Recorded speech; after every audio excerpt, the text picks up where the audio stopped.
This is the case for a Jetson Hayes e-bike. You can see what's going on here. And I have got to recreate it. The reason why I have to recreate it is because I need to build a battery to go in here. And I mean, the BMS barely fits. It's a JK BMS, you know, one of those big black ones. And you know, the battery is just absolutely not going to fit in there. They're going to put the controller and etc. somewhere else. So I've got to recreate this shape perfectly because it has to be able to mount on the bike. So, you know, so I've got to put this there and there and there. Okay, so how I'm going to do this, okay, I can see, imagine 4 circles. One here, one here, one here, and obviously one here. They are the same exact size. I know it might not seem like it. It might seem like the circle that fits here and here might be bigger than the circles that fit here and here. But I've got a lot of experience with this kind of shape because my battery design program has several different frame types. And the rounded frame type could easily produce this exact shape. I'm just so familiar with it, so I can just tell. I can tell. Okay, so I've got to come up with a way to perfectly reproduce this frame perimeter, the perimeter of this battery box. Once I have that shape perfectly, I mean, then it'll be pretty much trivial to make the rest of this. It all just depends on that perfect shape.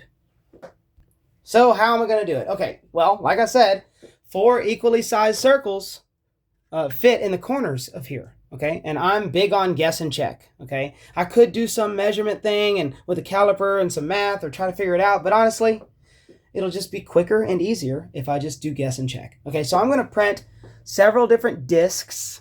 Okay, and eventually I'll find a disc that perfectly fits there. When I take the disc and line it up, it will perfectly fit the contour of this corner right here.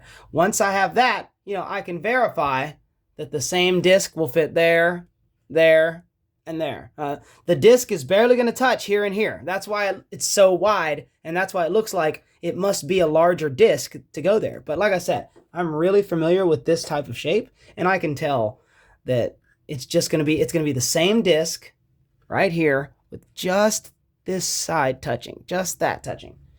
Okay, so once I have the perfect disc size, then it's just a matter of 4 perfect disc positions. So once I get the disc size and the disc positions perfect, well, then I can print that perimeter and it will lay perfectly on top. It'll be absolutely perfect. And once I get that perfect, then it's trivial to make a casing based on that because I'll have my one base shape and then I can expand or contract that or whatever, create a loft. I'm a big fan of lofts.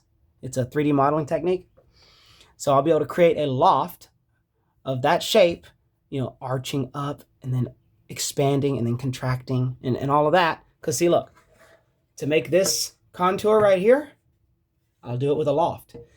See the perimeter shape here is flat, right? Okay, so I'll use the same shape all the way up, but then that shape, whatever shape that is, made from those 4 discs and 4 points, I can just contract it and then contract it and contract it and contract it until it's this size, this inner size.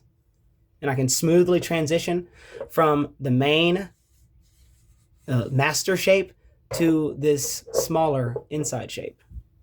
And it all just depends on getting that shape perfect. And I will be able to get that shape perfect if I get the disc size and those 4 coordinates perfect. So just stay tuned because I'm going to post update videos of this entire process.